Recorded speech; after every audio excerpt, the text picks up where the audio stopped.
and welcome back to Inside Ambition. This is Drexel Update. I'm Emily McAndrews, and today I'm going to be speaking with Ethan Hermann, a second-year RA here on campus.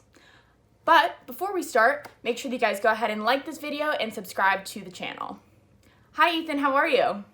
Hey Emily, how you doing today? Good. So I guess let's just start out by telling us a little bit about who you are. I'm a third year out of five, so I'm a pre-junior here at Drexel. I'm an economics major, and I'm going to be getting a Spanish and communications minor as well. This is my second year on staff as an RA. I've been at Bentley Hall both years, both pre-COVID and now during COVID, and I have applied to be back in the RA position next year, and will probably do so until I graduate. Amazing. So tell us a little bit about what your responsibilities are as an RA. As an RA, you serve, you have a floor of residents you take care of, and they're freshmen. And your job is to kind of help the transition from high school to college and kind of be a presence on the floor. You're not like babysitting them, but if they have any questions, you know more about Drexel than they do, and you're also trained to help them. So we kind of serve as the mediator or just like the resource guide for your floor of residents, along with helping out on a building-wide staff. Nice. So about how many residents do you have this year? This year I have 19. Okay. So I guess we'll just get into it. What would you say is the biggest difference since you've been an RA, this is your second year? What would you say is really different about being an RA this year? I think the biggest difference is the community. Being an RA, our job is to foster a community, and that can look different for every RA, but for like what I did last year, we'd have evenings in the lounge where we'd have up to 30 people cramming into a single floor lounge. We would go take trips to across campus or even to inner city together, like ride the subway all at once, and just kind of even do building events on the lobby of our first floor of Bentley Hall. We have a nice lobby and that can hold a lot of people.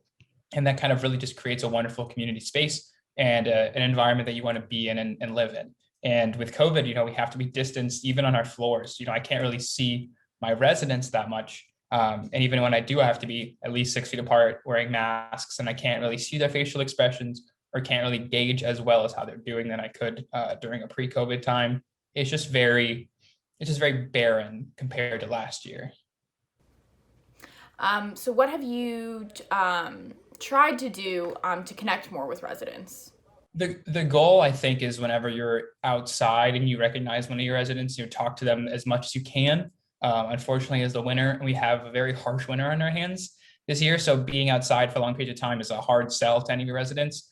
Not being afraid to reach out through GroupMe, or if you want to create a Snapchat group or like an Instagram group, and also just being a presence on the floor. You don't really go much anywhere. And so if you're going to get water or throwing something away on your floor and one of your residents sees you, being just willing to like, hey, how you doing? How's your week going? As simple as a hi, hello will go a long way these days.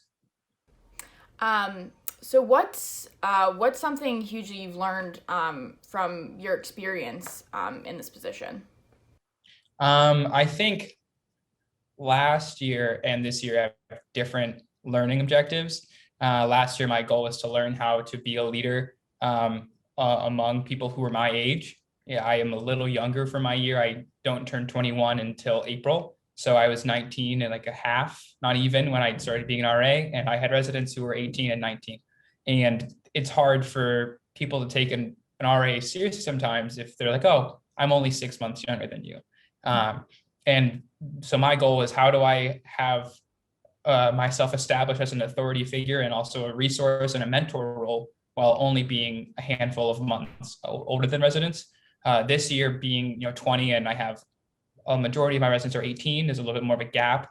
This goal here, I think, is to be as helpful as I can in whatever facet that forms. If some people are very well off in their routines and they do everything every day, and they don't have to worry about COVID as much because they're more introverted, they have their systems down pat. But if some people, COVID's a hard time for anxiety and also just for social interaction. Even a small text thread can go a long way for a person. So I think it's my goal this year was, how do I make myself as available as possible?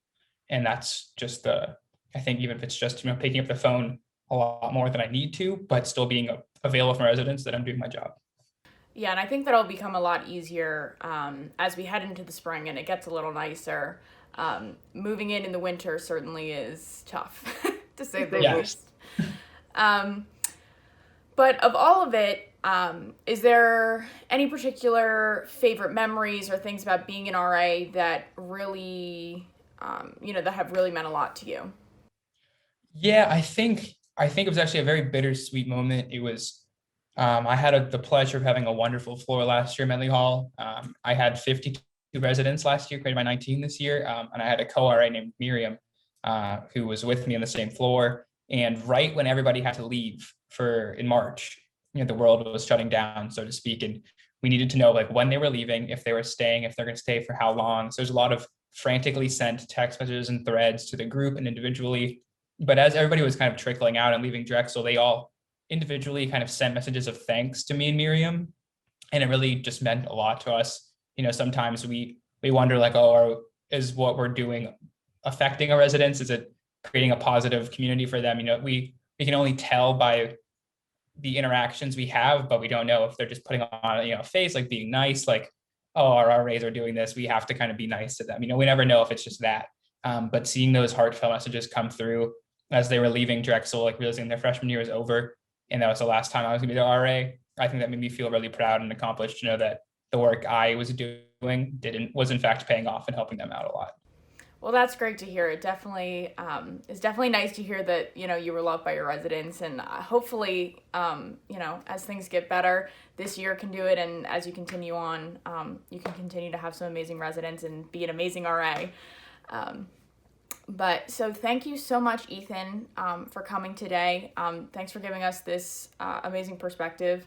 Certainly is a tricky time, but I've totally enjoyed talking to you. Thank you so much, Emily. I appreciate having me on. All right, and that's it for Drexel Update this week. Again, make sure you guys go ahead and like the video and subscribe to the channel. See you next week.